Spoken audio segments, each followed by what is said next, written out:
Alrighty, what's up everybody? Peter Gilmore here for a quickie stream on this Monday afternoon right here on Killer of Demons 669. Thank you all for watching. Make sure you like the video, hit the subscribe button down below, and subscribe to my other channels, which are all down below in the description box. And as always, follow me on Facebook, follow me on Twitter and Instagram, and share this video all over the internet, and turn on all my notifications. Hit that fucking bell. Turn on all my notifications so you never miss an upload. And that's that. Yeah, I'm getting notified from various people, so just what it is. Yes, but we are live and in living color. And you know, you can see my nose. My nose is all fucked up as it is, but you know. No, you can see a whole, my nose, I think I got, it looks like I got a bruise on my nose, but I think it's from, I had this before, I think it's from the mask I'm wearing. I got to change masks and stuff, and got to go back to, my Noxzema and the medicine I got from the skin doctor, so nothing bad or anything. It's like, oh, you got a big red nose, you got punched in the nose. No, it's just I got like rhodesia or whatever, my good buddy Jeff the Iceman knows all about that, so that's what it is. It's nothing serious, nothing like I got a disease on my nose or anything like that, but it is what it is, That's all I gotta say. That's all I gotta say about that. So you wanna make fun. Go laugh yourselves to death about that. I don't give two shits. Alright, ladies and gentlemen, on this cloudy, was sunny, kind of cold, chilly, really like 25 degrees colder than yesterday here in New Jersey. It was 95 here yesterday, and that's like about 66 today. Cold, cloudy day. Monday, May the 24th, 2021, Memorial Day weekend coming your way this weekend. Lots of stuff happening this weekend. We got Monday night. Raw coming up in just about a little over 2 hours. So we'll see what happens with that. Should be another stinker, but it is what it is. Tomorrow night we got NXT. A big episode tomorrow with the main event for the NXT World Title with Killer Kross and Finn Balor. Part 2 for the NXT World Title. We got some other stuff on the show as well.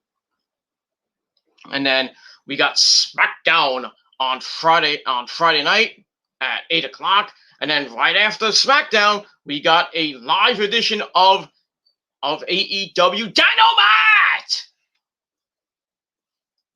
Right after SmackDown at 10 p.m. on TNT.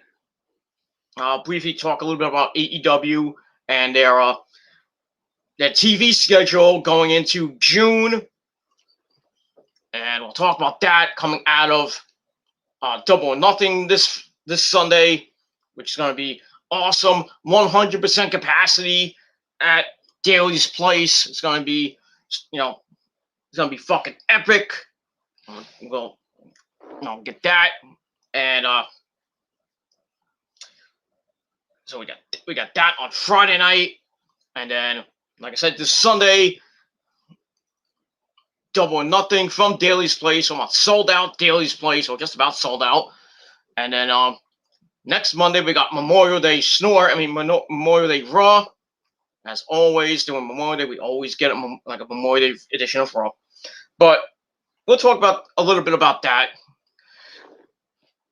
And that's pretty much all I got to say about that. So let's get into this little quickie stream. I'm not going to go too long because, I could go, I could do like maybe three more videos to do.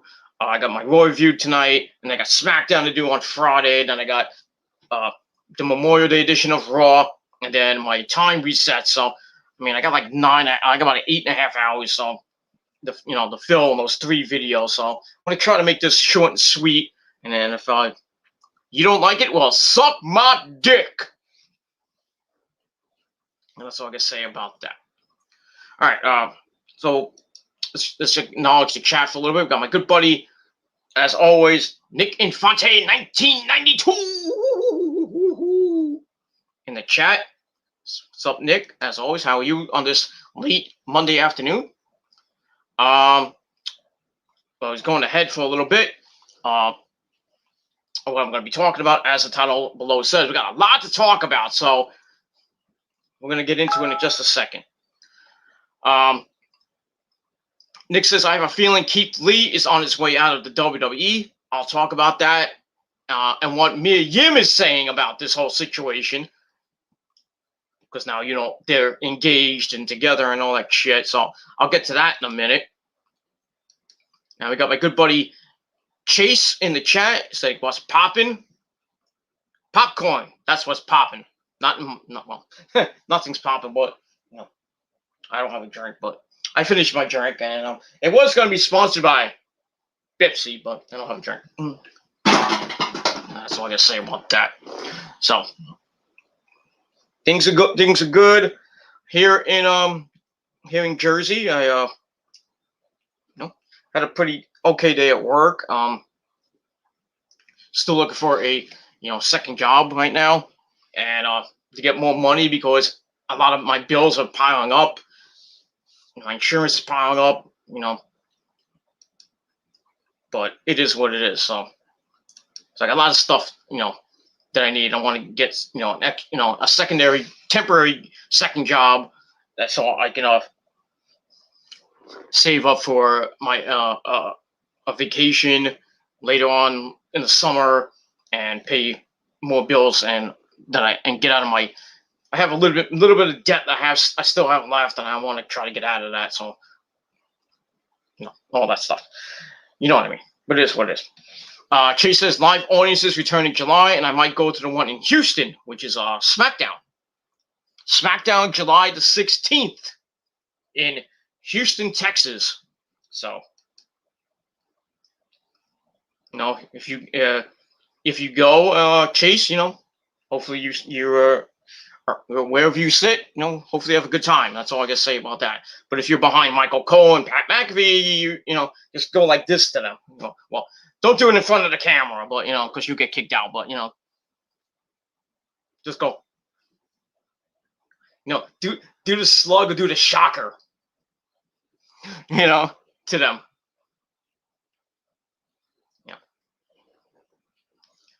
And so do that. So that's kind of cool. So have fun. Have fun if you go to that show on July the 16th in Houston, as the WWE will be starting their 25-city tour. They start with SmackDown on July 16th, and then July 18th they'll be in Fort Worth, Texas for Money in the Bank, and then the night after that they'll be in Dallas at the American Airlines Arena for Monday Night Raw, and then after that. They'll still be on tour. Right as of right now, SummerSlam is August the 22nd. And the front runner right now is Vegas. They're thinking having it in the arena or the stadium in Vegas. I don't know what stadium that is. I hate when people freaking annoy me. If I say be right back and you're texting me 500 times, shut the fuck up before I fucking block you. It's not Rosa, it's somebody else. But Rosa's doing her thing. She's busy right now, so it is what it is. So, all right, shut up now. Fucking cunt. But I digress. So, like I said, SummerSlam is going to be most likely in Vegas. At the stadium, I forgot the name of the stadium in Vegas. I think it's where the Raiders play, or it might be a different stadium. So that's going to be nice. And then the WWE live events are going to go through Labor Day. So the final the final city that they do, I don't know where it's going to be, will be Raw. For the final show of that 25 city tour will be Raw on Labor Day, which I believe is September the 7th. I think I gotta just check my dates here if I can. Give me a second. No, it's not September the 7th. September the 6th is Labor Day. So, yeah, so the final final show of the 25 city tour will be September the 6th, Labor Day, and wherever that may be, I don't know. And from there, hopefully they can go to more cities, get back on track, like AEW will be doing, and Ring of Honor is going to start doing, because Ring of Honor is coming back with fans for their pay-per-view Best in the World 2021. It's going to be in Baltimore, basically where they were doing their tapings and stuff, otherwise known as the ROH bubble. So that should be good. I believe the women's tournament might be finishing up there, or at least I think starting. I think that night maybe. I'm not sure, but got a couple people that are good in there right now. Angelina Love is in it. Mandy Leone. I think Sumi Sakai. Got a couple other newcomers that are got their golden ticket, if you will. So that's kind of cool. But yeah, Ring of Honor is coming back with fans. WWE's coming back with fans on July 16th. AEW is coming back with fans. Basically starting. They've been with fans when not 100% capacity. Until Sunday, but they've had fans. Let me answer this fucking cunt because she's fucking annoying me. I'm sorry.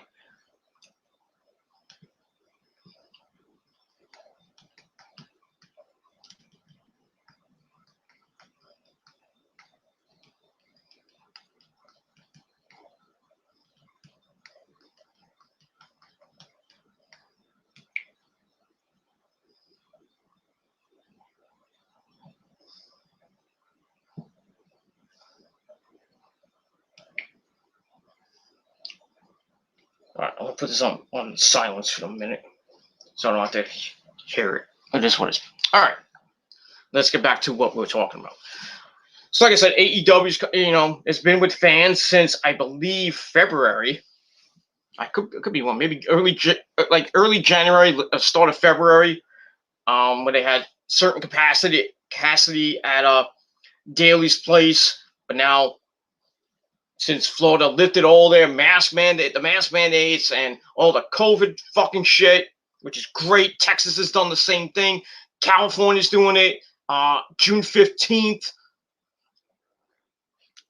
So that's awesome. So we're going to see wrestling in California and in Texas and Phoenix and Vegas.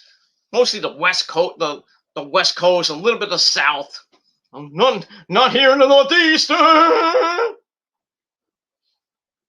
anytime soon until asshole Cuomo and asshole de Blasio decide to lift the mandate or lift more COVID restrictions, even though July 1st, New York City opens, and they could go to Madison Square Garden, or they go to the Hammerstein Ballroom, or the Barclays Center, or the Prudential Center here in Jersey. You can do shows, with certain percentage of capacity right now, until that goes bye-bye. They had 15,000 people at Madison Square Garden last night for the Knicks, who sorry.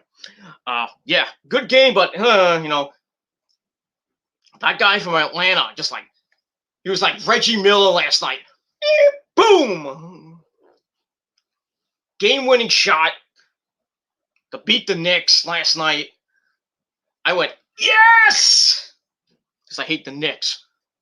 And if you're a Knicks fan, fuck you! That's all I can say about that. But yeah, the Hawks took game one in front of 15,000 people. We had that. I think they had around 10,000 at the Barclays Center for the Nets and the Celtics series. And the Nets are going to destroy the Celtics, sadly, I'm a Celtics fan, but with that Nets team, with Harden and Kevin Durant and Kyrie Irving, they're going to get swept.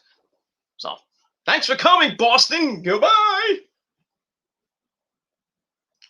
But it is what it is. They can also go to the Nassau Mausoleum.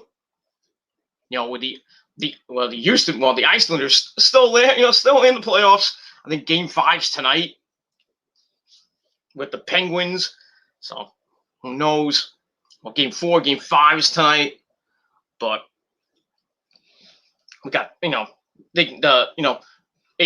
can go there, WWE can go there.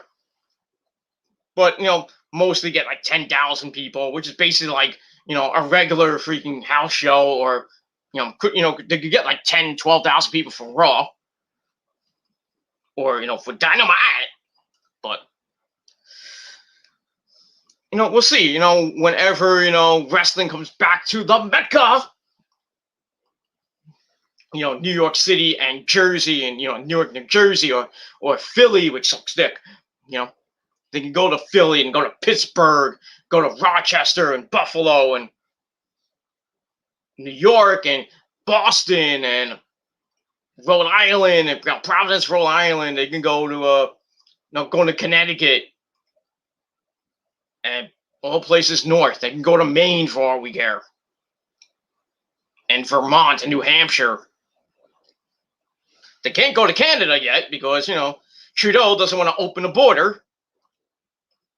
So nobody can go in and out of Canada. Well, the closest you can go is Niagara Falls. You trying to go into Canada? They're gonna say, "Go back home, sir."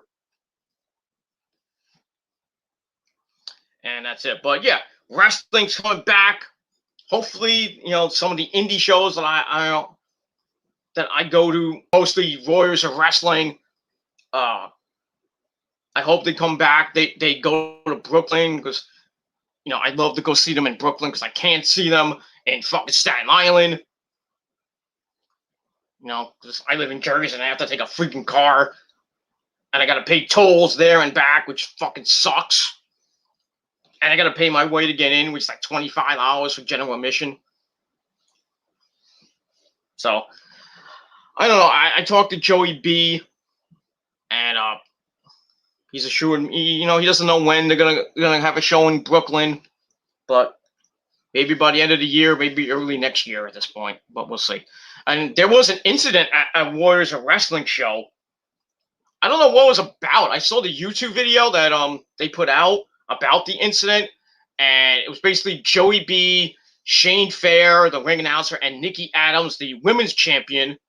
They're having a segment in the ring, and then I think it was like 2 guys came in and started beating the living shit out of Joey B. I thought they were gonna like abduct freaking Nikki Adams and like freaking rape her or something like that, but it was not part of the show. Nothing staged or anything like that. It's like 2 guys who must have had a vendetta with Joey B. I thought it was, at first I thought it was like another company coming in and invasion type stuff, right? Like maybe like Fibro Wrestling was coming to freaking Staten Island and beating people up or something like that. Well, like a rival company was coming in, they beat the crap out of Joey B and their wrestlers and shit. But but looking at that video, I mean, it looked real to me. And I don't know who it was. It's like 2 people that got in a car and left. So I don't know what happened. They had to stop the show for a couple minutes, make sure everybody was cool and everything. Joey didn't get hurt or anything. He just got a little shaken up. Nikki was okay. The wrestlers came out from the locker room. They tried to chase him down. They got in the car and left. So I don't know. I don't know who it was, but whoever you are, I hope if you ever come back to WW, try that shit with the fans. Just know, If you get around me, I'll fucking give you a Gilmore cut around on the fucking pavement. So kiss my ass, all right? Don't do that shit. And Nick will back me up too. But it is what it is. But yeah, that was kind of scary. You never see that. At a freaking. You rarely see incidents like that at a wrestling show, like an independent wrestling show, or a wrestling show to begin with. But yeah, it is what it is. But it'd be nice to have the fans back. The fuck this fucking virus is starting to go bye bye. More states are opening up. They're lifting the COVID restrictions. Some states still have the mask mandates wherever you go, especially here in New York City and Jersey. You still gotta wear your mask when you go on public transportation and you go on a plane, or you go into like a restaurant, or you go to a ballpark, or you go to wherever. Still a little bit of social distancing here and there, but like I said, July 1st, New York City opens. I can't wait to go back to the goddamn city, go to Times Square. Hopefully I can go to some concerts down there. Like at the PlayStation Theater in Midtown Manhattan. I don't want to go to Terminal 5, but if I have to, I'm just gonna have to bring a lot of water. Because if you've been in Terminal 5, and I know a lot of people have that I know, that place is the worst place to have a wrestling show or a concert. And I know from experience, because I almost I didn't die or anything. I almost fucking fainted at Best in the World 2015, I think it was Jay Lethal and Jay Briscoe title for title. And Jay Lethal won that match, and then held the Ring of Honor World and TV titles at the same time. I almost freaking passed out because it was so hot in there. No AC at all. And before it became Terminal 5, it used to be called Club Exit, which was a nightclub. And it had one big area. Then it had, if you've been in Terminal 5, you know what it looks like. You have like one big area, right? The stage is like right here, and you go in, the bar's like right over here, bathroom's like behind that. And then you can go upstairs, and there's another section up there, and I think where the roof is. So not a great venue. Not a great venue. And a former friend of mine, he fainted and he had to get taken out of Terminal 5 in an ambulance because he suffered from dehydration, because there's no AC.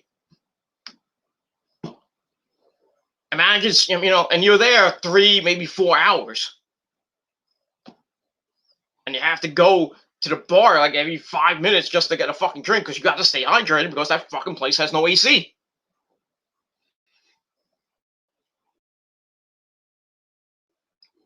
Felt like my old job, when there was, in the summer, it was like fucking hot. God forbid we got a big fucking fan blowing on us. Or in the winter when there's no heat. We're fucking cold standing next to the freaking, we need a door and have the freaking air coming in. Fucking stupid, But yeah, if I ever have to go back to Terminal 5, I'm gonna try to sneak in a bottle of water. And if they take it, I'm like, well, you need to tell the promoter or tell whoever runs this fucking place to put on the fucking AC, because somebody's gonna die. Because there's no AC in this fucking place. I've been here so many times. I almost fucking died twice. I'll tell them. I was like, well, that's your problem. If you got, you shouldn't have got tickets. I'm like, fuck you, man. I'm like, fuck you. Tell the promoter to get some AC in that fucking place, or put a fan in there or something. Because people are going to be dropping like flies. Whether it be a Ring of Honor show, an AEW show, God forbid they go there, but, whether it be a Ring of Honor show or a concert. Now, I was supposed to go to a concert last year with, in this moment, Black Veil Brides, Dead, DED, and Raven Black. And I got canceled because of this fucking virus. And I held on to my tickets, in case they were going to be either refunded or I can use those. When they get rescheduled. Well, I got refunded, so when they do come back to New York City, I have to buy another ticket, which is okay. I don't mind that. But like I said, if you ever been inside Terminal 5, and I've been inside maybe like 3 or 4 times, it is fucking hot in there. I mean, molten hot, like volcano hot. Just buy a lot of water. Buy a lot of, just stay hydrated as much as you can for the 3-4 hours you're there. Just stay hydrated. And that's all I ask, and that's all I gotta say about that. So, but yeah, if like I said, if WWE or AEW came to New York, they're still, they can still come here, but they're probably not gonna have a sold out crowd like 20,000 at the Garden or something like that, or at the Prudential Center, they'll have like maybe 15, 18,000 people.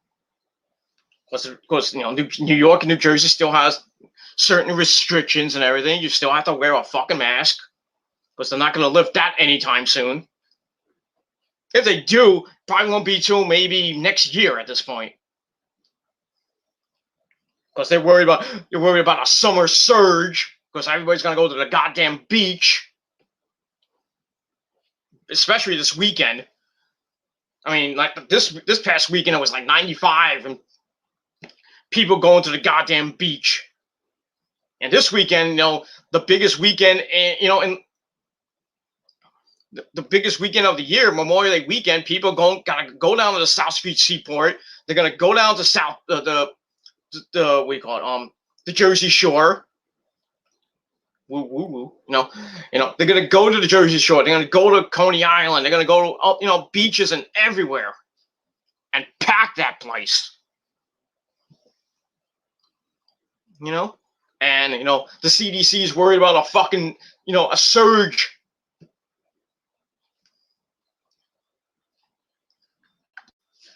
It's probably not going to be a surge if all these people, most of the people going there are fully vaccinated.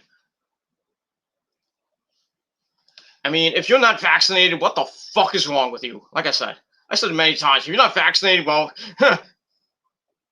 you run the risk of getting COVID and possibly dying. So, I know my good buddy Chase is scared to get the damn shot, but Chase, get the fucking shot. Stop being such a fucking pussy, all right? You want to get back to normal? You don't want to wear a mask anymore? I don't want to wear a mask anymore. Look at my fucking nose. I hate wearing masks on the fucking bus and when I go to the store. It's freaking ridiculous. I'm fully vaccinated. Why do I have to go into a supermarket? I'm fully vaccinated. Why do I have to wear a fucking mask? Why do I have to go on a bus or a train when I'm fully vaccinated?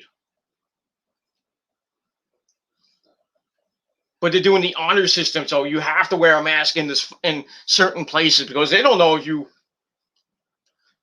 you're fully vaccinated or not. They're gonna say, "Oh, we need to see your vaccination card, sir." The honor system is stupid as it is. But that's all I gotta say about that. All right, enough about this fucking virus and all this other fucking bullshit. But states are coming back, slowly but surely. We're getting back to just about 100%. Almost at 40% in America that are fully vaccinated. I think in New York is just about 50%. Jersey, I think, is around the same thing. So half the people in New York and New Jersey are either got one shot or are fully vaccinated. So get your fucking shot. Stop being a fucking pussy. So we can get to 75% and get herd immunity so we don't have to wear a mask anywhere, especially on the plane. I want to go on vacation and, go on a plane. I don't have to wear a fucking mask while I'm on the fucking goddamn plane. Or going through the stupid fucking airport. Bad enough, I got all these security things you have to go through.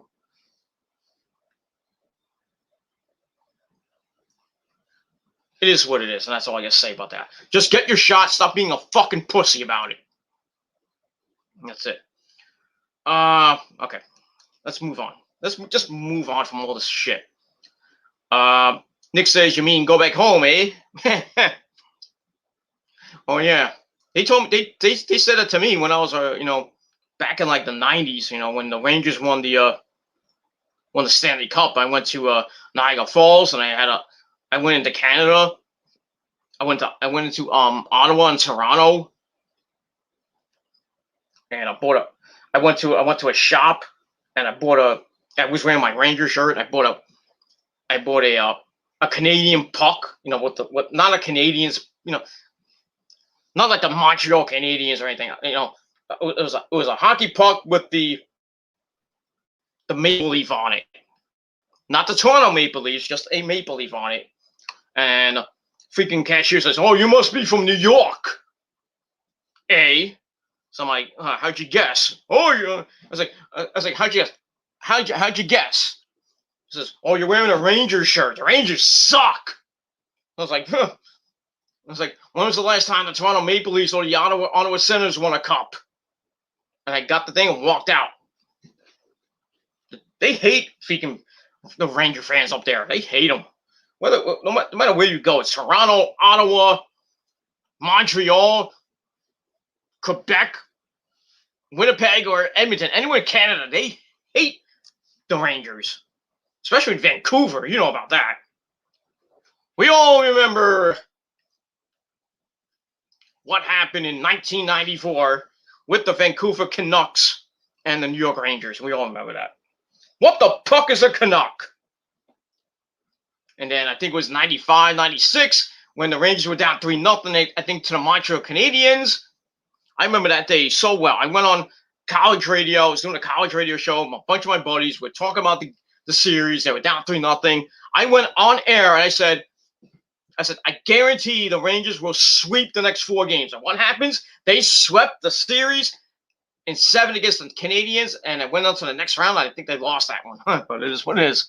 So I don't have guarantees in the back of my pocket, But yeah, but I've never been to Canada since, especially wearing a Ranger shirt or a hat. God forbid that they fucking deport me. So, but yeah, they'll probably tell me, "Go back home, eh?" Yeah. Then he starts singing the Mounties thing. "I'm the Mountie, and I always get my man." Something like that. I forgot how this damn song goes. "I'm the Mountie." Nick will back me up. Of course you will. Of course you will. And that's that.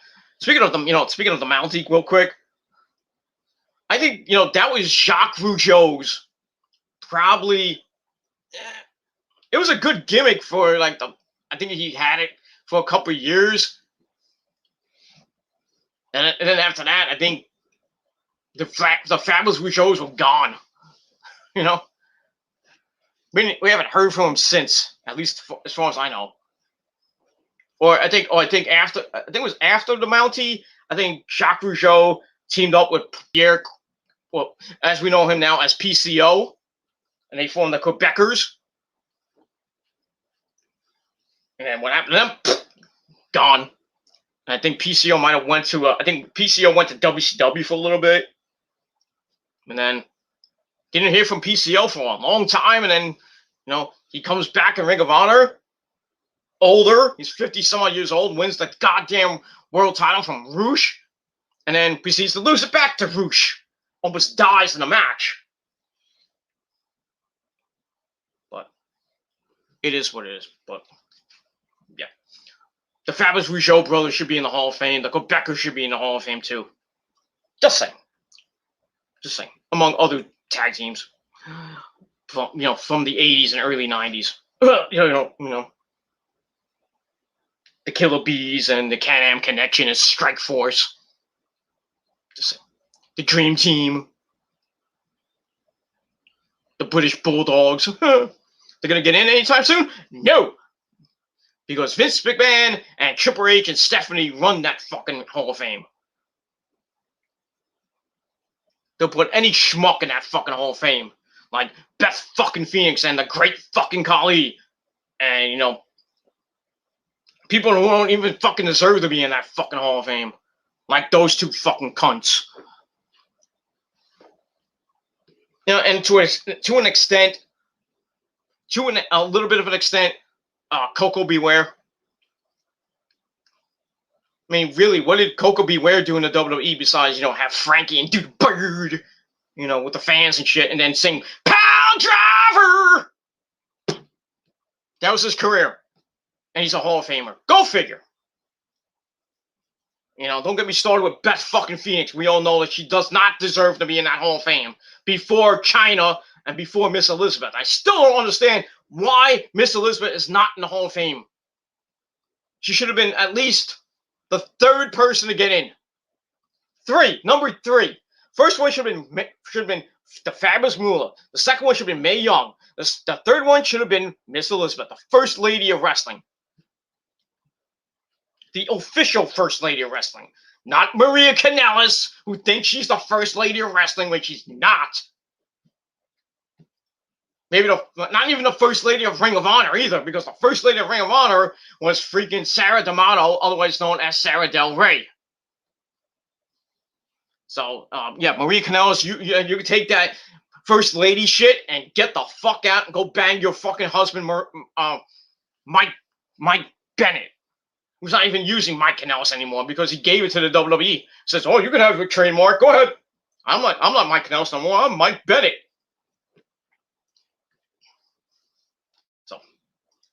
So yeah, that's what I gotta say about. I gotta say about that. So, but yeah, I'm still petitioning for Miss Elizabeth to get in the Hall of Fame. I'm still petitioning for Gail Kim to get in the Hall of Fame, and I'm still on a petition to get Melina into the Hall of Fame. And if it doesn't happen in the next 5 fucking years, I'm not giving any solitary shits about the WWE ever again.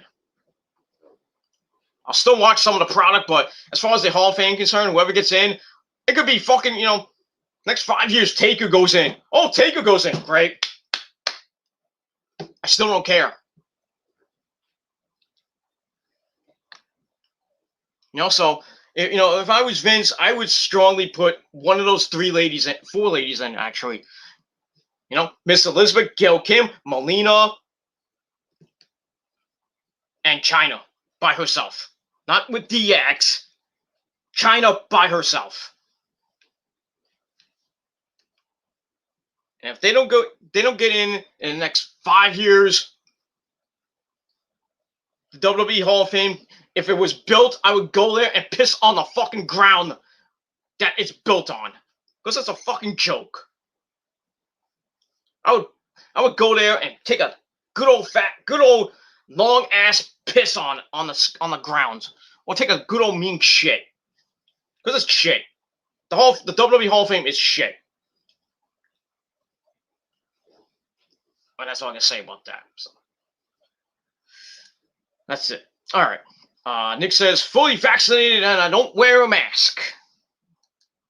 I'm fully vaccinated too. Rose is fully vaccinated as well. My parents, my sisters, I think most of my aunts and my uncles, my cousins are all vaccinated. You know, most of them are like young. I got a couple of young cousins that are like 4, 5, 6 years old. You know, I don't think they had the vaccine out for the little kiddies yet, but you know, it is what it is. I like I gained another cousin this past week, so little baby girl. So I gained another cousin in a long line of cousins I've had in my immediate family. I got a wedding to go to in July. I'm probably not going to. I'm not a big fan of weddings myself. I used to be, but I'm not anymore because, I'll be honest, I'm kind of jealous of, other people getting married.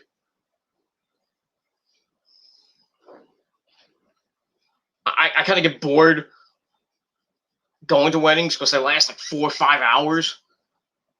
And the music, some of the music the DJs play are fucking horrible.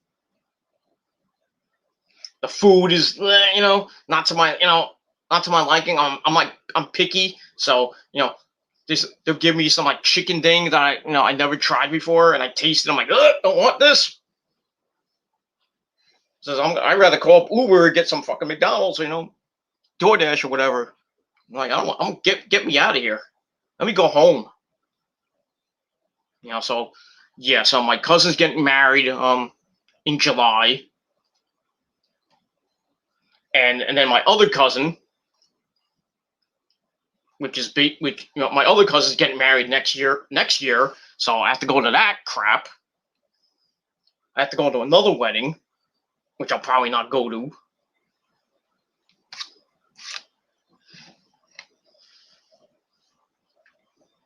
But it is what it is. I'm not as social as I used to be because, especially now with this fucking virus, but I just rather just stay home. I really don't feel like going out to places that much anymore, to be honest with you. I don't go to bars that much anymore. Even before this virus, I didn't go to a lot of bars. I stopped going to nightclubs. Unless it was like me and Rosa, then I would go to a nightclub, in Atlantic City. We go to Boogie,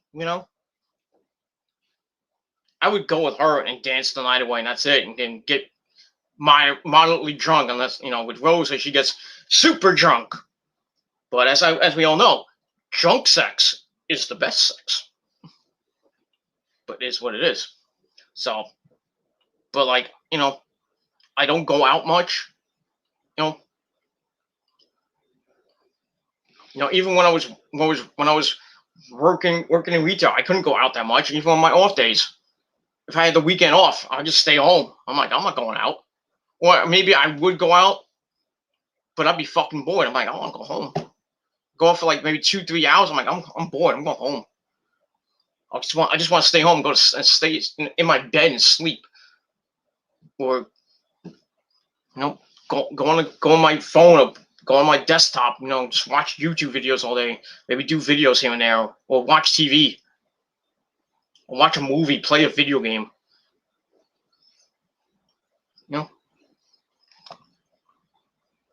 My party days are over because I'm old. I'm 44, just about be 44 and a half. My party days are kind of over, but that's it. All right, I talked for like 43 minutes, and it is what it is. Let's talk about let's get into a different subject. Let's talk about some wrestling for now. A little bit of wrestling, and then I want to talk about some music near the end. Or you guys want me to talk about the music first and then wrestling, or just go right into wrestling? I mean, it's up to you. I really don't care, but it's my show. I can do whatever the fuck I want, but it is what it is. Yeah, I'm gonna go into wrestling. Let's get into what this fucking video is about, and that's that. So the Velveteen Dream, Patrick Clark, got released over the weekend, and today he finally came out and spoke about getting released, and he had a lot to say. Let's get into what he had to say. He had 2 lengthy Instagram stories. I'm not going to read them because they're very long. I mean, you can go on the Velveteen Dream's Instagram page and read that. Or go to ringsidenews.com and read the article, which I have. So it is what it is. So the Velveteen Dream made it clear that there was a line between his character and who he really is. He also tried for years to blur that line, replacing it with Dream's over-the-top personality. He also said the allegations which came out about him on April 20th of last year, quote, effectively derailed any upward momentum he had professionally. So that's why he had that whole thing with Adam Cole, lost the belt to Gargano, or won the belt from Gargano, then lost it. I think back to Gargano. I forgot who he lost it to, and then from there, he got injured, at the hands of the Undisputed Era. Then he had that long feud with Adam Cole over the NXT World Title. They had that street fight at TakeOver, which was good, but he lost. So, and then after that, he was barely on NXT. And then the last time he was on NXT was right before Christmas, where he lost to Adam Cole again. And then after that, we didn't hear a peep from him. We didn't know he was coming back. Was he going to go to the main roster? He was I think it was last week, the week before, he was backstage at Raw, but they didn't use him. And then they released him. So that was that. So Pat Clark went on to explain that the Velveteen Dream character was invented on the day that Prince died. He created a sexually ambiguous, gender-fluid, self-absorbed diva. They said Cho started when he announced that his DMs were open. He received a few messages and replied to some of them. One in particular, a man named Jacob wanted to be a pro wrestler, and the Dream told him he needed to work on his physique and his promos. He said that Jacob asked him to verify that he was talking to the real person. Dream sent him an audio clip, and a full voice message had him asking Jacob about his height, weight, where he trained, and what school he attended. And I think the Velveteen Dream's Twitter or his Instagram had the little blue check mark, so it was official. Blah blah blah. Then he addressed his second accuser, Joshua Fuller. He said he met at a meet and greet in 2016. They developed a friendship through a mutual at GXW. He said that Fuller had very contradictory statements about his experience with him. Dream also said he cut off conversations with Fuller in 2018 when he refused a doctor after suffering a concussion. Dream said he didn't want to. It goes into basically his Instagram, the incidents with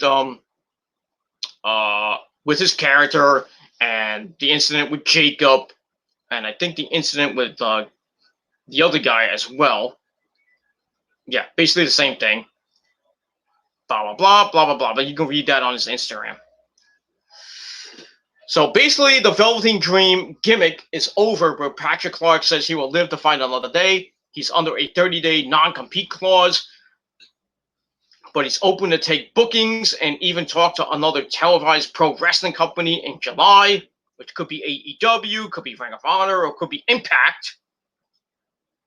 And we're going to have to see what's next for Patrick Clark. He has a ton of charisma and a lot of ability and a lot of controversy with this whole, DM situation with, talking to a minor and this and that, and sending sexual pictures to a minor,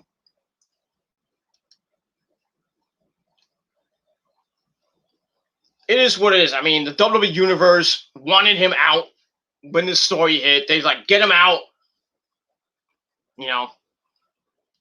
So the WWE finally released him, but a lot of people saying, they're just using it to, see what happens with this case. And God forbid that he gets found guilty of sending inappropriate pictures to a minor. The WWE is going to look stupid. And Vince McMahon's going to have egg on his face. And the company's going to just, their credibility is going to be fucking going. They're shot. They're done. So that's that. So we'll see what happens with Patrick Clark, where he goes, what this situation it will be, goes to court, gets found guilty or found not guilty. But like I said, if he's found guilty, the WWE has egg on its face because they kept the star in the company for just about almost a year with this fucking thing.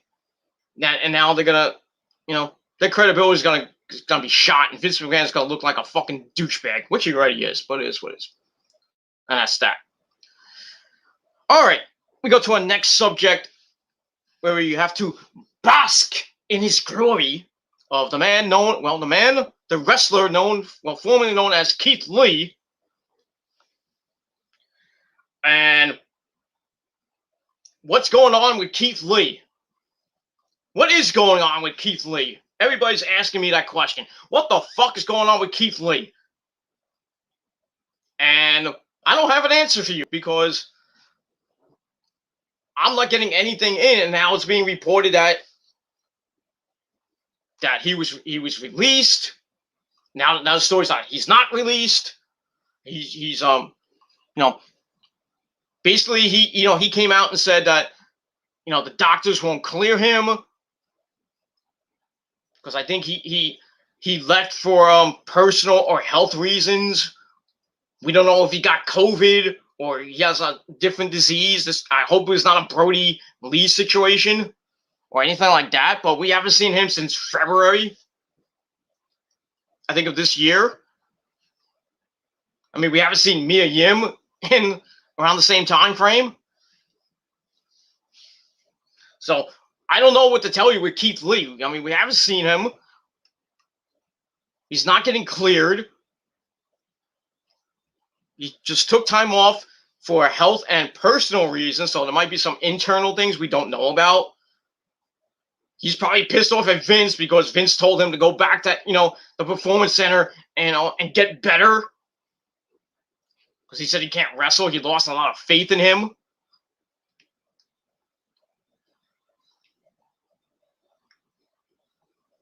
Vince loses faith in you. Your career is basically done.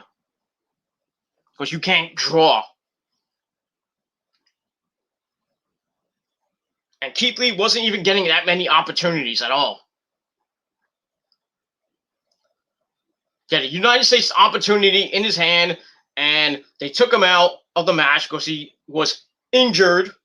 So they put John Morrison in, and Keith Lee was supposed to win the United States belt from Lashley, and then Riddle wins it, and then Riddle lost to Sheamus, and now where's Bobby Lashley now, the world fucking champion? Somewhere that Keith Lee should be right now. Or at least United States champion. Now Keith Lee is basically sitting at home on his ass, banging Mia Yim every chance he gets, which isn't a bad thing. And fans are like, when is Keith Lee coming back? Or is he coming back? Or is he getting released? And it's he quietly got released or something like that. We don't know. But people in WWE are saying that Keith Lee is not released. He's home. And Mia Yim came out and said that it's nobody's business what's going on with her fiance. It's like he just left for health and personal reasons. I mean, there has to be something that either WWE is not telling us or Keith Lee himself is not telling us, or Mia Yim. One of those people are not telling us the truth. So I don't know what to tell you.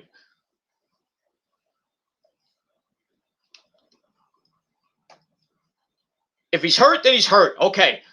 At least tell us what's going on. If he's hurt, what's the injury? I mean, does he have COVID? I mean, Mia Yim had COVID, I think, once. I think Keith Lee had COVID at one time, I believe. So that might have played a thing in why he was, he's not back with WWE. Nobody knows what's going on with Keith Lee in WWE. They're hiding it. They're hiding it under the rug somehow.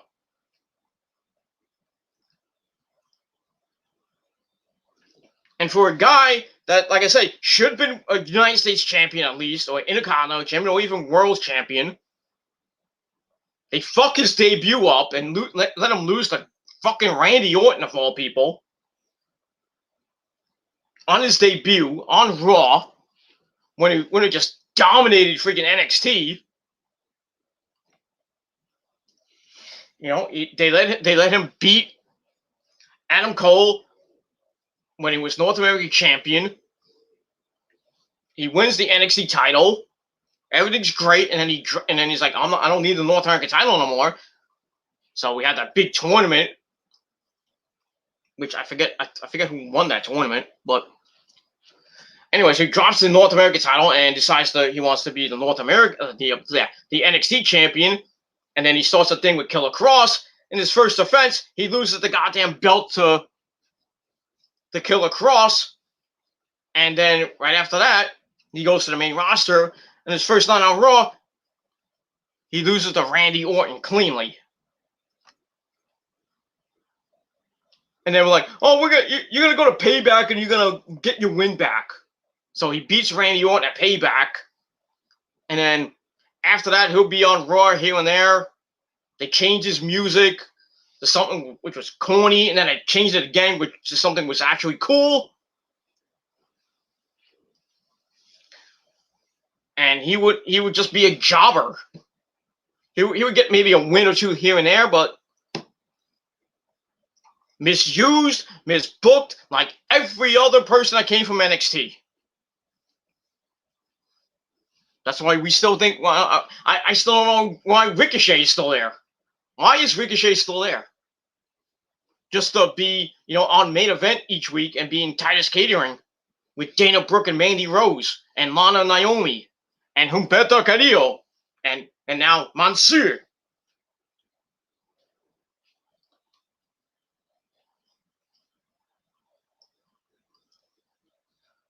That's why NXT should be separate from the WWE. It shouldn't be another brand or anything. And you should stay there as long as you want. That's why I feel bad for the people that are gonna go up there. Shayna Baszler, is another example. She should be multiple-time women's champion. But what did they do? They let her, face Becky at WrestleMania 36. We all thought she was gonna win and beat Becky and get the belt and go on a nice run and maybe have feuds with Asuka and Charlotte. And what happens? She loses. And then ever since, she's just been misused, misbooked, gets into a freaking program with Nia Jax. They win the women's tag team belts not once, but twice, and they have another fucking rematch tonight against Naomi and Tamina. It's like a third fucking match in a row. That's gonna suck.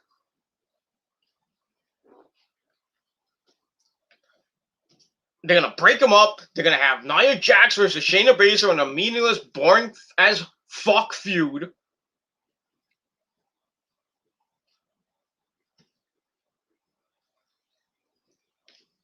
Coming up next is SummerSlam. Nia Jax against Shayna Baszler 1-1 in a grudge match. Woo! That's gonna be exciting. Everybody be in the bathroom. Everybody in the arena, where in Las Vegas or wherever it is, they're gonna be in the bathroom, and then for the duration of that match, nobody's gonna be watching unless all the stupid marks are like, "Oh, look, Shayna! Yay, Nia Jax is great!" Idiots, the fucking marks that just stay there because we love WWE. We don't give a shit if it sucks. AEW's garbage. Kenny Omega sucks. He can't draw.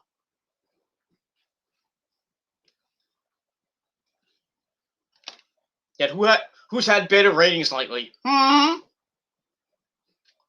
has a better roster? Who has a better show?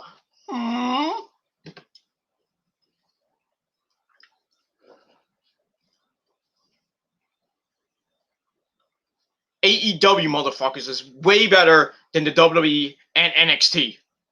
I'm sorry. In terms of production, in terms of the roster, the men's and women's roster, the tag team division in AEW is way superior than NXT and WWE combined.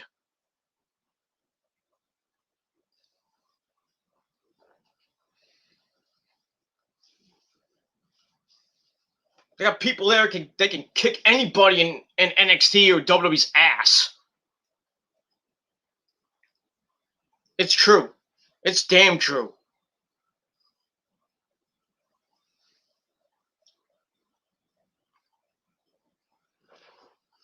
You know, now AEW is gonna be on Friday nights for most of the, for most of June because of the fucking NBA playoffs on TNT. So like every Friday, almost every Friday night, we're gonna get SmackDown and AEW going at it. I was like, oh, this is gonna be a great war. It's not a war. It's not gonna be a ratings war. Okay, so for all you people that think AEW is going to war with SmackDown on Friday night, it's not a ratings war. We know SmackDown is going to destroy AEW in the ratings because we all know SmackDown is going to get 2 million, 2.2, 2.3 on Fox. And AEW barely get maybe 800,000 on Friday night with Dynamite, and in August when they have Rampage.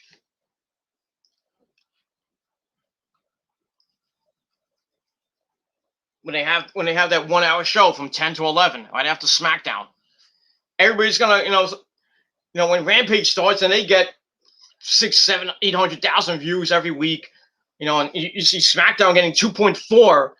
All these WWE marks are gonna come out of the woodwork like, Rampage sucks, AEW sucks, SmackDown's gonna destroy AEW every Friday night.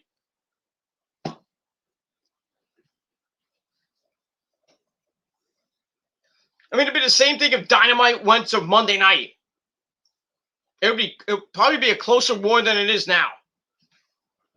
But I don't think Tony Khan wants to go to Monday night. I don't think AEW should go to Monday night unless until WWE, the way they're going, they're getting 1.7, 1.8 right now.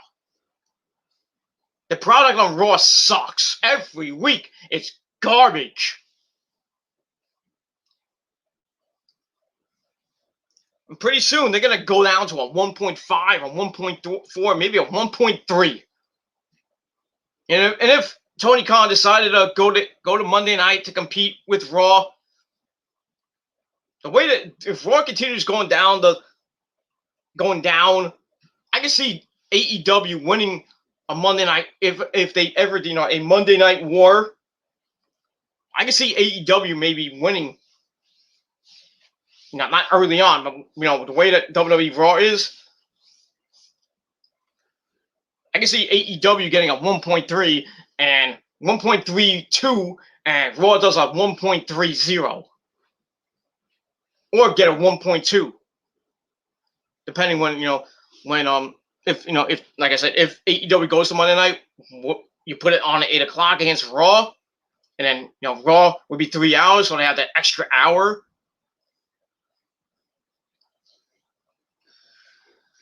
But it is what it is, ladies and gentlemen. AEW is way better than WWE. I don't care what anybody fucking says. And I'm not saying it as a mark or anything, because I'm not a mark. I'm not an AEW mark like Otaku is or anybody else. I'm a wrestling fan. Okay? I am a wrestling fan, you understand there. Okay? I've been watching wrestling since 1981. Back when W World Class Championship Wrestling was on. The AWA was on. And then I got into WWE in 1985 with WrestleMania 1, my first ever freaking wrestling show I went to. And I supported WWE, during the Hogan era, the golden era. And then when the NWA, when I finally got cable, I started watching the NWA on TBS and everything. And then it changed to WCW. So through the 90s, I'll be watching WCW and WWF at the time. And then the Attitude Era came, the NWO, I was a fan. I loved the Attitude Era and the Monday Night Wars and all that stuff. And then ECW coming around. Fucking amazing, ECW. I loved ECW. Then the Ruthless, WCW died, which sucked. But, that's not, WCW's fault. That's Time Warner AOL's fault. That's Eric Bischoff's fault, and partly Vince Russo's fault. Because WCW from like 99, 2000, 2001, before it died and Vince took over, it was shit. Hogan was gone. And all they had was Goldberg, DDP, Sting, Booker T, Scott Steiner, Flair here and there. They didn't have a lot of big stars, and they were getting destroyed in the ratings every Monday and Thursday. It was just disgusting. And then ECW, their last show was in 2001, 2002, I think. And then they came back with One Night Stand, 2005, 2006, and then Vince bought ECW, and what did he do with it? Made it into a watered-down version of ECW, and then when he won the ECW World Title from Lashley, killed the fucking thing. He killed it. It was dead, and never to be heard from again. And and then from there, after the Ruthless Aggression era, WWE just went with the PG era, started by who. John Cena basically killed professional wrestling from 2009 up to 2019. 10 goddamn years. With him, and to an extent, freaking Roman Reigns. But now we love Roman Reigns, don't we all? Mr. Our Tribal Chief, our Universal Champion, and the man that sits at the head of the table. The greatest heel in professional wrestling right now, next to Kenny. And that's true. But WWE just basically for the last 12 years has been garbage. And AEW in its little almost getting to year 3 has done way better than WWE right now. Much better. You still got the little companies, like Impact. Impact's going on 20 years right now. Ring of Honor is on getting close to the 20-year anniversary show next year. So they're doing better than they used to be. Not as great as they used to be, but still they're there.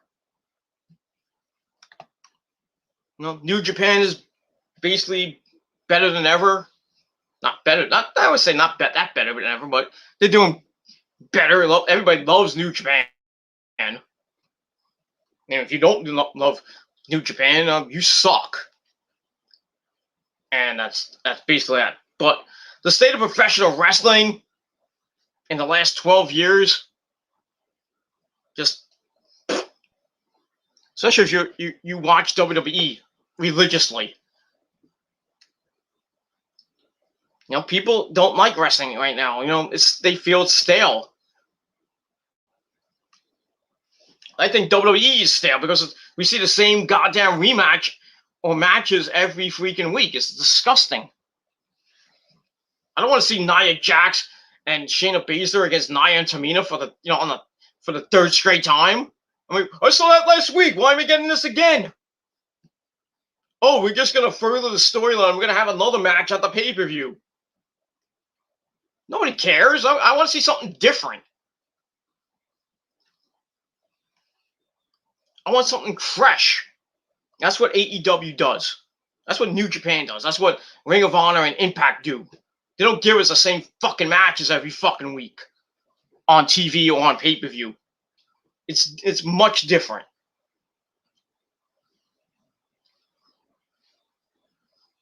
It is what it is. That's all I can say about that. But yeah, going back to Keith Lee.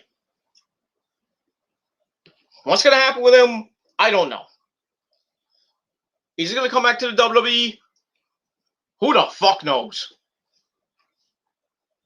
Who really knows what's going to happen with Keith fucking Lee at this point? We don't know what's going on. If he's injured or he's sick or he's just not well. I don't know. Mia Yim probably doesn't even know. And fans are asking her on her Instagram and her Twitter. No, we want to know what's going on. And they don't want to tell us. Because they don't want to, they want to hide and everything. And then when we get mad, they're like, they block us and they're like, oh, we're not gonna talk to you. Keep, it's something you shouldn't know. Why can't we ask? Why can't we ask a wrestler we haven't seen in 4 to 6 months? What the fuck is going on? Why aren't you on Raw? What the fuck is going on? Do you have an injury, or you're working out a contract or something? And they're like, oh, I can't tell you. That's fucking shady. And this whole Keith Lee situation, I think, is very shady. He won't tell us what's going on. He's like, he doesn't, they're saying it's due to health, Mia Yim saying it's health and personal reasons. Maybe he's depressed. I don't know. I would be too if, Vince McMahon and Bruce and the creative team had nothing for me and treated me like complete shit. Told me I wasn't good. I have to go back to the performance center to learn how to wrestle and cut a promo. Fuck you. So there's something behind the scenes we don't know about. I mean, Mia Yim was supposed to be debuting on SmackDown, 2 weeks ago? Where is she? Basically home playing Resident Evil 8 on YouTube and Twitch. And banging Keith Lee. That's it. And playing with her dog.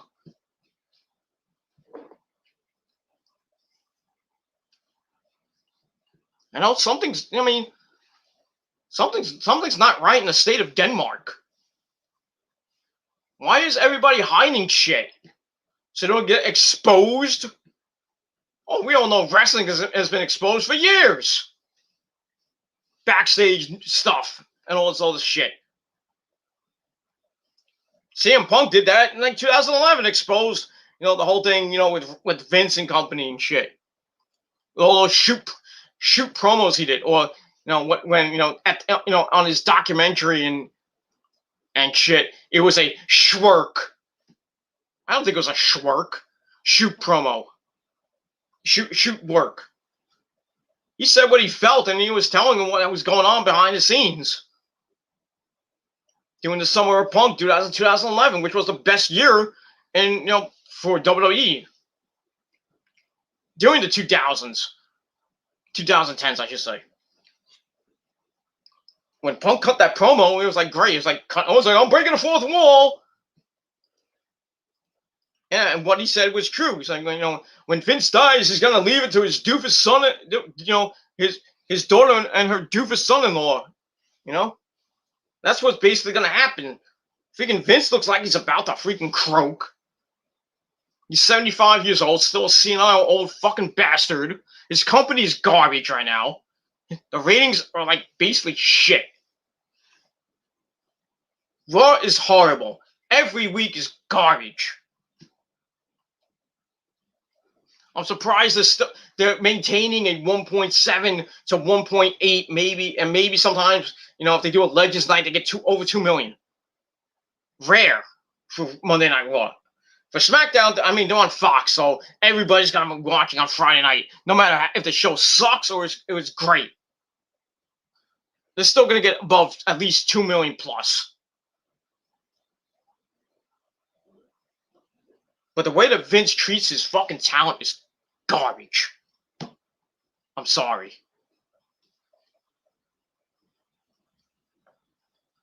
It is horrible. The company is garbage right now. And the whole thing with going back to the Velveteen Dream situation. If he's found guilty, how does that make the WWE look? Their credibility is shot. And everybody's got to get on the WWE. It's like, oh, you kept a fucking pedophile in the company. That's why guys like Jordan Devlin and guys like, who was the other guy? I think it was Matt Riddle came out about it. Doing this whole speak out movement. I know it was Jordan Devlin. I think it was somebody else. I forgot who it was. I don't know if it was Matt Riddle or it was Marty Scurll. I forgot who it was. And look where Marty Scurll is. His career is dead. He's gone, done, because now he's a fucking pedophile. Or just got into it with a 16-year-old. Yeah, his career, he had a bright career, and now where is it? He's gone, done. We could have been on NXT and just gone berserk, or go to AEW, be part of the elite with Kenny and everybody. He fucked his career up. Among other people that fucked their career up, Joey Ryan fucked his career up. Luckily Matt Riddle didn't fuck his career up.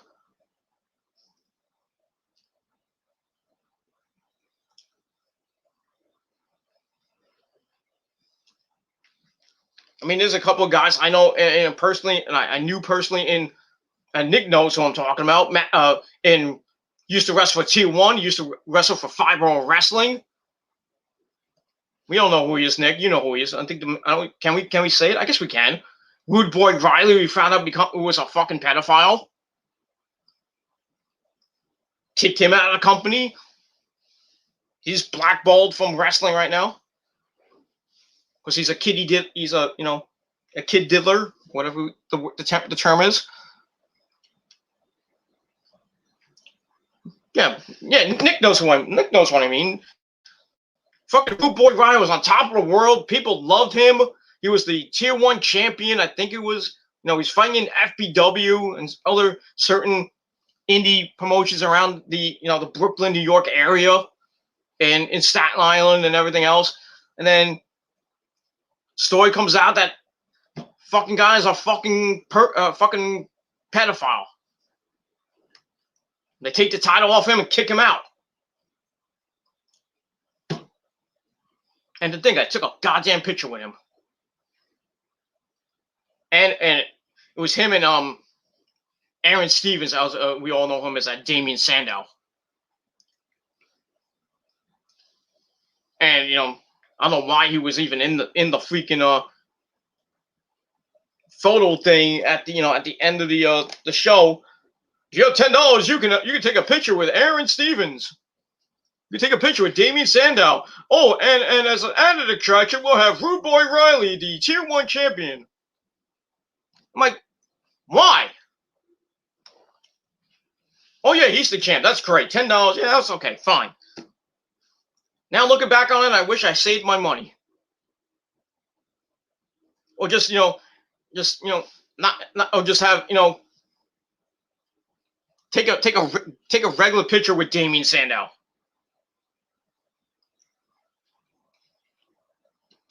Not with him. Not with a fucking pedophile. No, I have no respect for him anymore.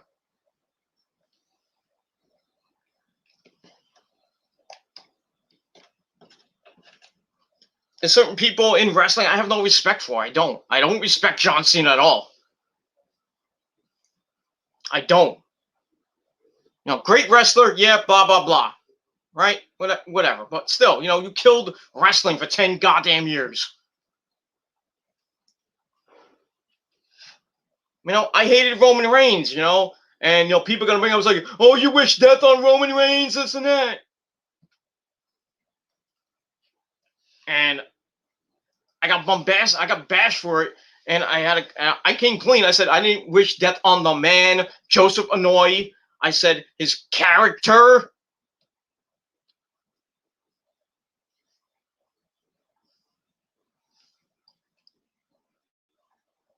It is what it is, but yeah, but now I respect Roman.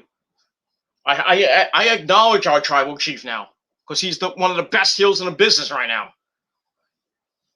He's actually saving the WWE at the moment because he's the only thing good about the WWE right now.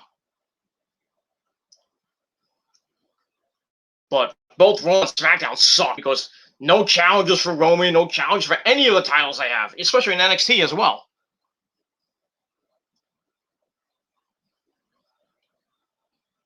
It is what it is. But yeah.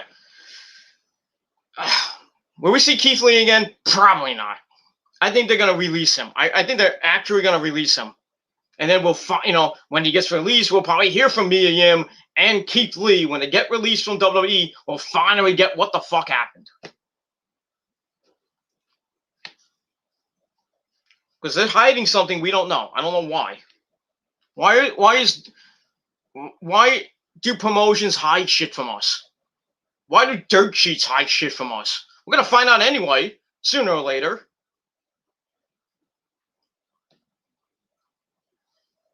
But yeah, there's something going on with Keith Lee and Mia Yim we don't know about.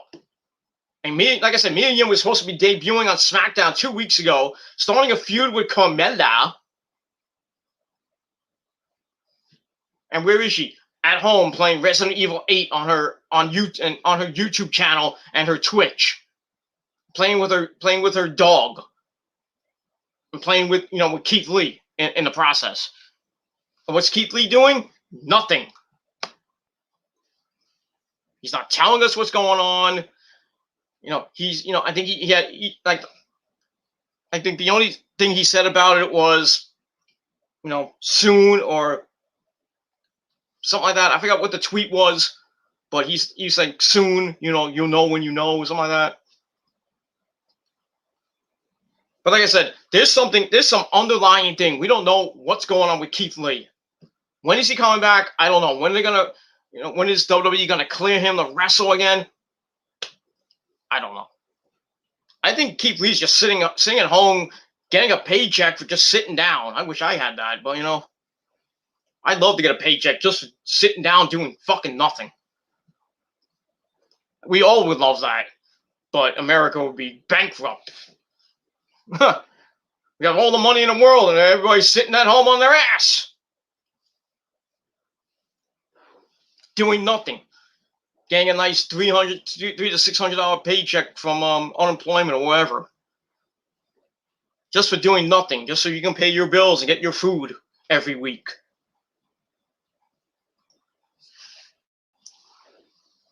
But it is what it is. So I don't know what's going to happen with Keith Lee. That's that's basically all I got to say. That's all I got to say about that. So we'll find out.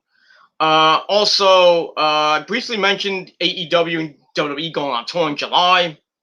We all know about that. I'm not going to rehash that. We got Raw coming up in just under an hour. So I'm going to probably end this video in a little bit. So that's basically the main two stories of wrestling that's going on right now. So that's that. That's basically all I gotta say about that in the world of professional wrestling. Now, I want to quickly end the video with some interesting heavy metal news. I would do a separate video about this on my Metal Guy channel, but since I'm generous and I'm bored as fuck right now and hot. It's still fucking hot in my house. It is amazing, I have all the windows open. My heat's off. I load all my heat all the way down. And it's like 81, 82 degrees in the fucking house, and I have all the windows open and the fan on. I'm fucking dying. I'm about to strip naked again. Wouldn't you love that? Don't you, haters? All the ladies love it because they want to see my sexy body. But it is what it is. I'm not gonna do it. So, anyway, big metal news in the heavy metal community. Now, over the last couple of months, we've heard this story about Megadeth bassist, legendary Megadeth bassist, I can't even talk. Legendary Megadeth bassist David Ellefson. There's a story that came out that him and that he was sending messages to an underage girl, I think it was, and it came out and things were going on, and then the girl came out and said that her and David Ellefson had a consensual type of relationship thing. I don't know, he wasn't banging her or anything, he was just sending her messages and shit. David Ellefson, like, nothing's going on. This is what happened. He did a whole big freaking thing on Instagram and on Twitter, through the band and everything. But still, the accusation was still there. We still didn't know what was going on. But today, in a statement by our good buddy Dave Mustaine on Loudwire, and it's on the Megadeth Instagram page. Megadeth and basically Megadeth has fired. They fired David Ellefson, so he is once again gone from Megadeth. So, which kind of sucks. All this because he was talking to some random chick, an underage chick, and he said it was consensual. So it sucks, because David Ellefson is one of the most iconic bass players of all time. I mean, if you know Megadeth, you know that bass line to "Peace Sells, but Who's Buying?" One of the most iconic riffs in history. But they couldn't take it anymore with the accusations and all this shit. They didn't know what's going on. So I was like, I think it's best we just part ways. Let's see what plays out. Maybe we'll bring you back. I don't know. But, I think Dave Mustaine, he lost a friend. He lost a bass player. I don't know who can replace him at this point. I mean, really, you can't replace David Ellefson. I mean, they did for a brief time in the early, the late 90s, early 2000s. Then David Ellefson came back, doing those albums that they had, like Endgame and 13 and everything like that. And they were about to make another record. I don't know if he's going to be on that record or not. This is, just sad. And it's just sad. I mean, things happen, People get catfished all the fucking time. Especially musicians do it all. Get catfished more than regular people. It's very, you don't know who you talk to, online. You could be the greatest, the most popular guy in the world. You could be Ozzy Osbourne, and next thing you know, you open your DMs and you're getting freaking letters from fans, and you don't know how old they are. They can say they're 18, they're like 21. Next thing you know, they're 16. Because they're trying to trap them, into maybe getting into like a relationship, like a sexual relationship. It's fucking stupid. In my eyes, it's stupid. And the people that are doing this, try to get fame and everything, and try to, it's like, oh, I hate David Ellefson. I'm gonna pretend I'm 18. I'm gonna pretend I'm 16 years old. I'm gonna get him to say all this sexual stuff to me, and I'm gonna get him fired and this and that. They should be fucking put in jail, and have their social media accounts just terminated and IP banned. It's fucking stupid. But what are you gonna do? What are you gonna do? I have nothing really else to say. It's sad that David Ellefson has been fired from Megadeth.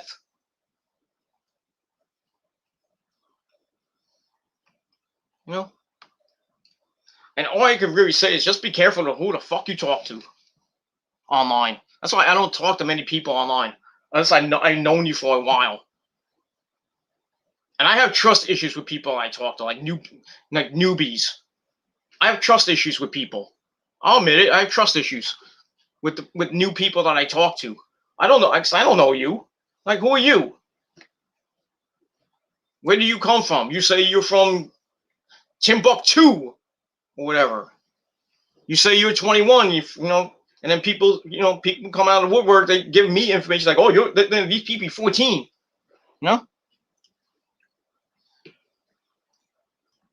Just be careful. Just like I've said it before, and I'll say it again. Social media is the worst thing ever.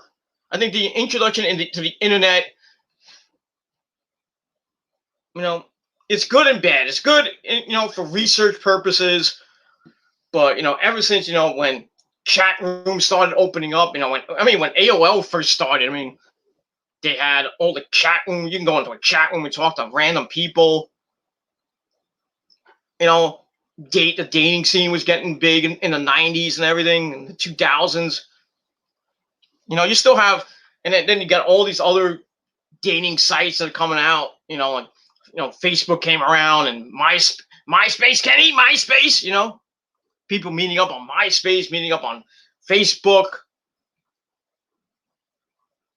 You know, friending people on MySpace and Facebook.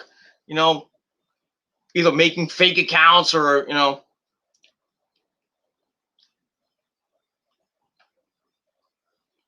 it's just fucking insane. It's too toxic.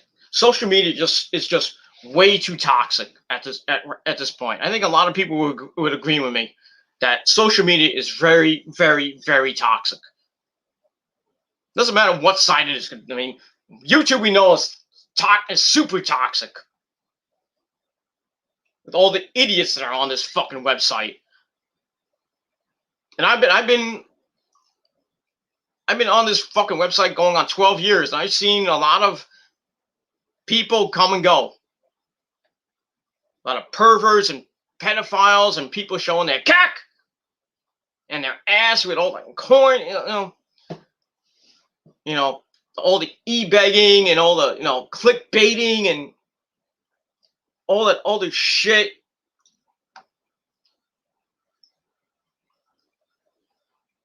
Now we're seeing, people freaking, YouTubers going to other YouTubers' place of work and calling up their place of work, getting them fired and all this and that, doxing people. It's just fucking insane. Just so they can get big and bad. It's like, oh, I got you. What are you gonna do? You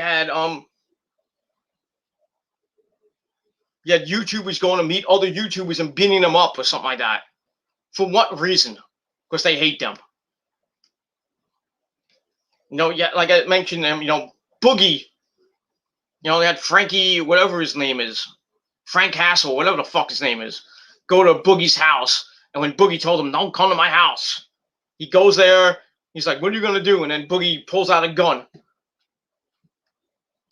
and shoots it in the air, and he gets arrested. I don't think he's even been released yet.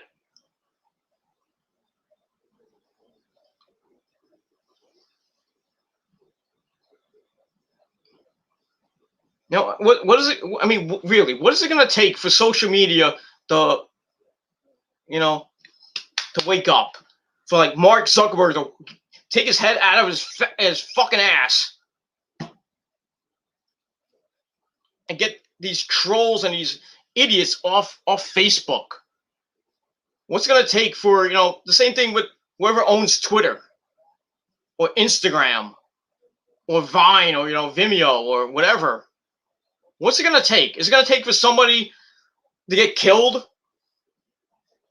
I mean, you're going to see that on YouTube. I think it's happened once or twice maybe, where a YouTuber goes to somebody's house and beats them up so bad they're in the hospital or near death or they die.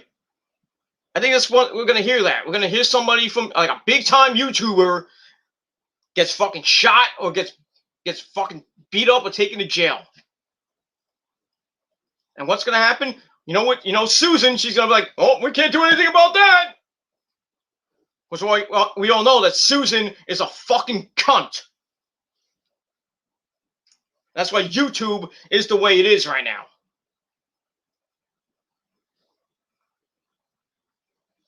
Been that way since I've been on this fucking site.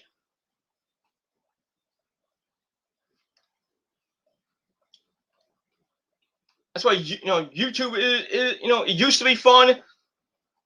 Not as fun. It's not fun anymore. It's not fun. And I don't use YouTube, as some people thought it is, and they still think it is, a job. YouTube is not a job.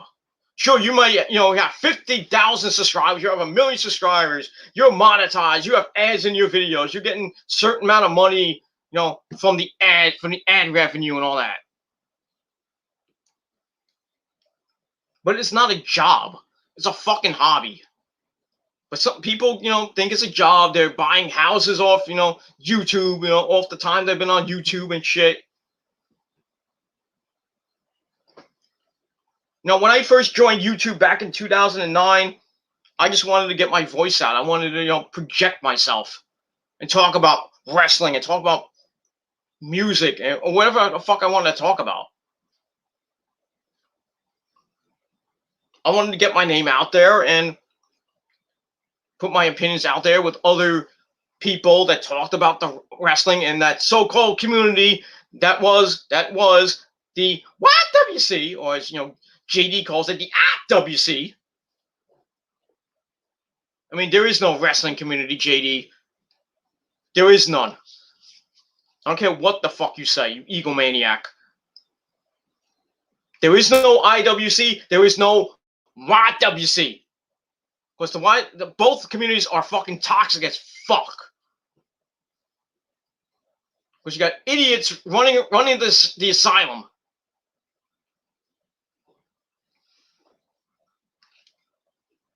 Idiots and tons of fucking idiots in this community making 6 million fake accounts, 6 million emails, 6 million fake accounts. Doxing, which is a fucking crime, and people should have their freaking YouTube accounts and IP accounts banned. But Susan ain't gonna do shit. Like I said, Susan ain't gonna do shit. People are gonna keep making these fake accounts and doing this and this and this and that.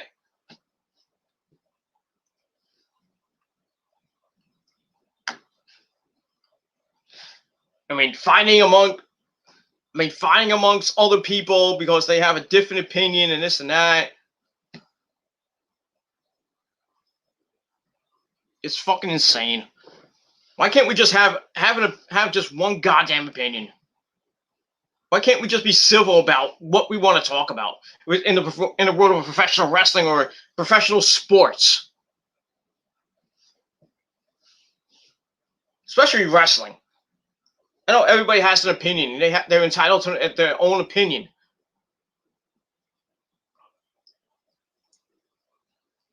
I have my own opinions. Everybody else has their own opinion. JD has his own opinion. That's fine and dandy. He's still an egomaniac and is still a piece of shit Braves fan. But it is what it is. You got all these SJWs and all these freaking leftists and liberals and all this shit in the political world. All these marks in wrestling that think, WWE is the greatest thing in the world.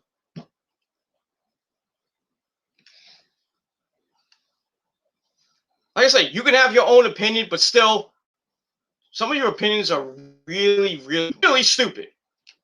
And when we call you out on it, you're like, oh, I'm the victim, I'm this and that, I'm going to dox you, I'm going to flag your videos for nudity and shit like that when you have nothing to do with it.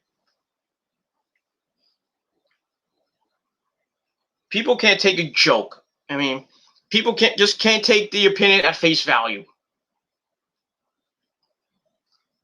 And that's why YouTube, Facebook, Twitter, Instagram, social media itself is fucking toxic.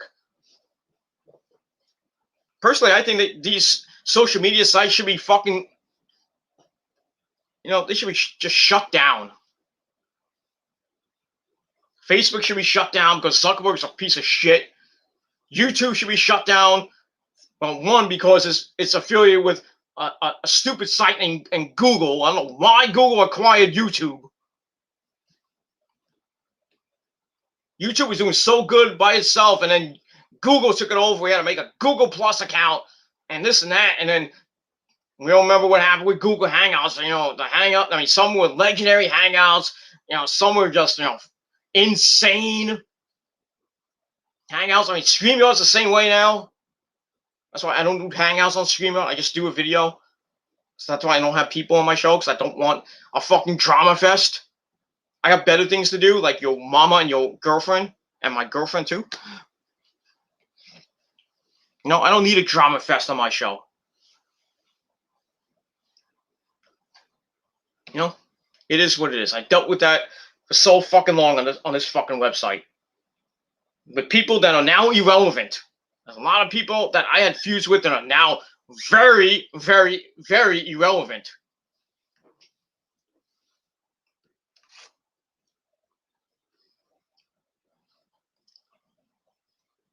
And there's still a couple of people that, I feud with are still here, but they're irrelevant now. I don't care what they do. Talk about me all you want. I'm not going to respond to you. You can kiss my royal, sexy Italian ass and suck my big super dick. Okay? Because you're all jealous of my opinion. You're jealous of my looks and everything. It's true. It's just true. That's all I got to say about that. So, it is what it is. Social media is basically the death of the internet. Or the internet, you just take it both ways. Social media and the internet are basically the death of America and the world. It is what it is, and that's all I can say about that. So as I always say, fuck you, and oh yeah, fuck you, man. You can't take an opinion. Don't watch my video. Don't even leave a comment. Just keep your opinion to yourself and shut the fuck up. And get a life. Don't make 6 million fucking fake accounts on social media. I mean, that shows you how much of a life you have, because you don't have a life. So, that's all I gotta say about that. Kiss my ass and suck my dick if you don't like it. Alright, let's finish this baby up, because SmackDown. Because Raw's coming up in 40 minutes. And then later on, I'm going to do my Raw review right here on this very channel. So stay tuned later on tonight with more wrestling action. Oh, yeah! And hopefully we have more people, but we'll see what happens. All right, Eric Lewis. What does that say in the... I can't even see what it says. Something Championship Wrestling. What? I think it says Authentic Championship Wrestling. I can't really see it. It's ACW. So Eric Lewis says, "What's up, Peter?" He's like, "Well, Eric, what's up with you, sir? What is up with you, Eric? How are you doing on this fine Monday evening? Getting ready for Raw?" I'm watching Chopped right now, so Mondays and Tuesdays. It's Monday. Well, Tuesdays especially from 12 o'clock to on all day on the Food Network. I'm glued in until NXT starts. I'm watching Chopped on the Food Network because it's one of my favorite shows. I gotta watch it. I get tips here and there, if I want to cook something up for the missus or I'm by myself. Not to say I'm the greatest cook in the world, but I write notes here and there. Here and there. Maybe one day I'll be a chef.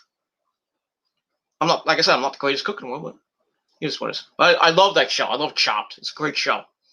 Comes on Mondays from 2 to I think 9. So I just watch until on Mondays I watch until Raw goes on. Then I just change the channel, put on Raw, and I watch Raw for 3 hours, try to stay awake.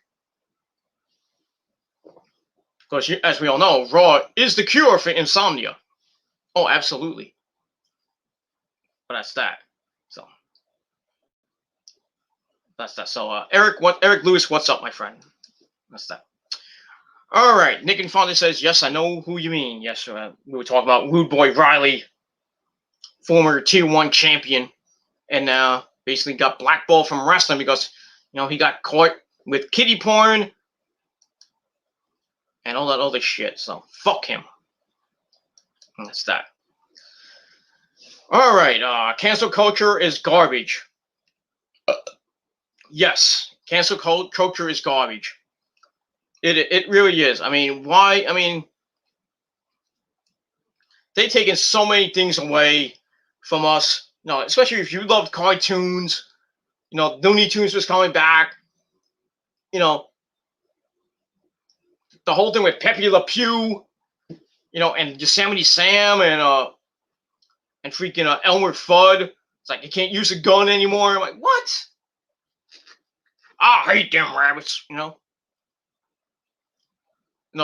They made them look so weird. Other things that have happened. Pepe Le Pew, was too sexy for be a cartoon character because he was sexist and everything. And a pervert and all this stuff. I mean, really? They're censoring cartoons, they're censoring all this other shit. Why? This is the year 2021, and can't even watch a goddamn cartoon because it's too racist, it's too this and that. We can't say this, we can't say that on TV.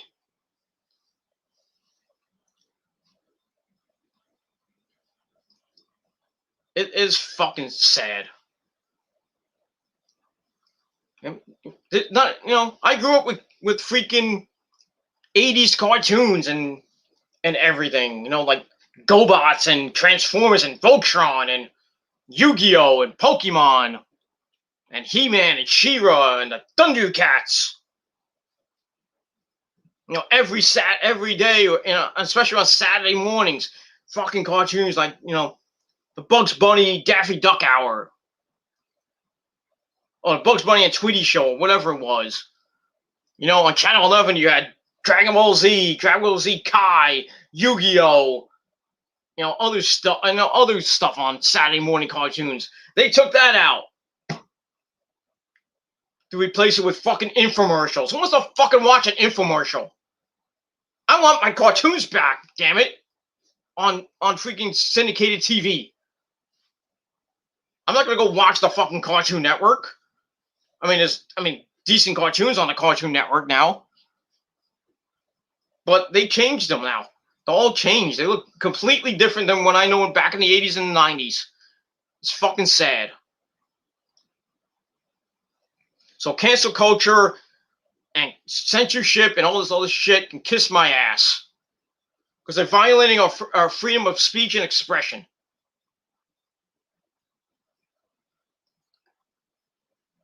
That's why social media is not fun anymore either. You go on YouTube, they'll flag you down for basically, nothing. Your videos like WJ's channel and Jerry's channel, the Wrestling Juggernauts, got one of the videos flagged for nudity, and the video had no nudity in it. I don't know if that video it came back or what happened with that flag. It's like, who runs this fucking place? There's no people that actually, run YouTube besides Susan and her team. There's nobody sitting at a computer, looking at videos every day, and it's like, oh, this video's not right here. That goes against terms of services.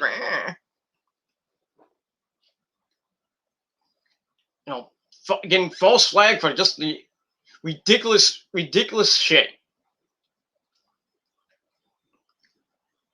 I got age restriction notifications. For what? My videos are not made for kids, and all my channels are not made for kids. Cause I don't want a 13-year-old looking at my video. If it's a wrestling video, I don't care. But my fan base is 18 and over, 18 to 45 at least, maybe 52, something like that. Not 52, 50 as well. But still, I'm getting freaking notifications like, oh, your video has been age restricted, and then I have to appeal it and tell these idiots, these Team YouTube, that my video is not made for kids. It's not violate anything, and I get it overturned like that.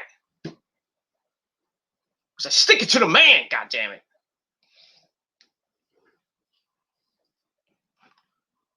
But still, YouTube is just run by a bunch of fucking idiots and a fucking cunt. She doesn't know what the fuck she's doing. She doesn't.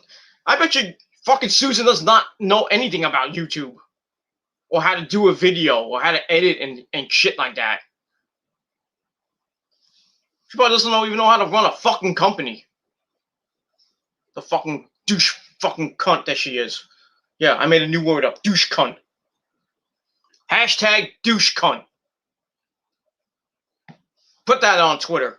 Hashtag douche cunt. Because that's what she is, a fucking douche cunt.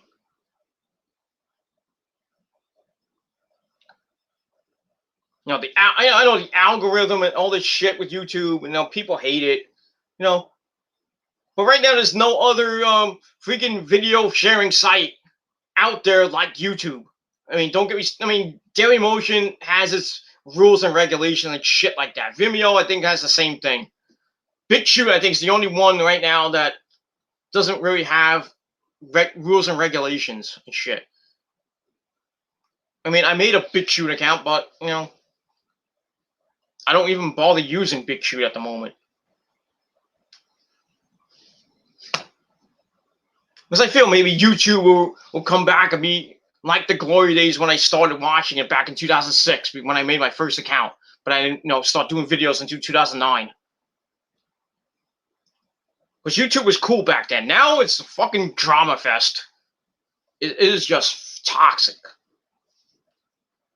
Like a fucking soap opera every fucking day. I watch all these weird ass fucking videos. Especially the whole EDP 445 situation and shit.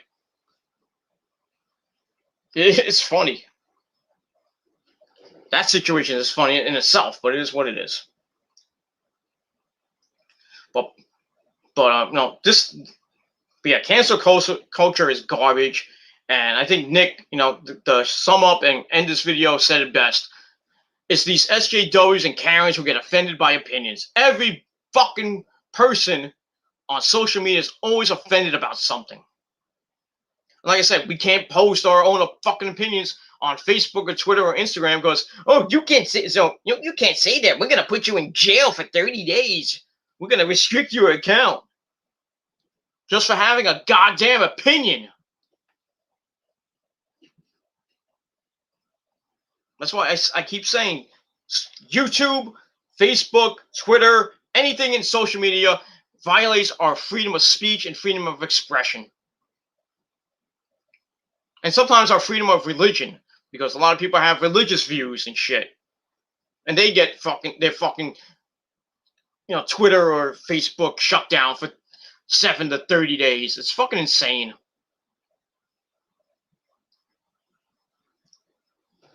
So, all you gotta say to social media is, fuck you.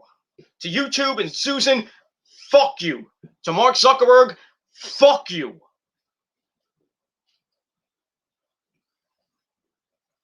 I don't have no problem with Twitter because I haven't been really suspended from Twitter or Instagram. I have some of my comments taken off.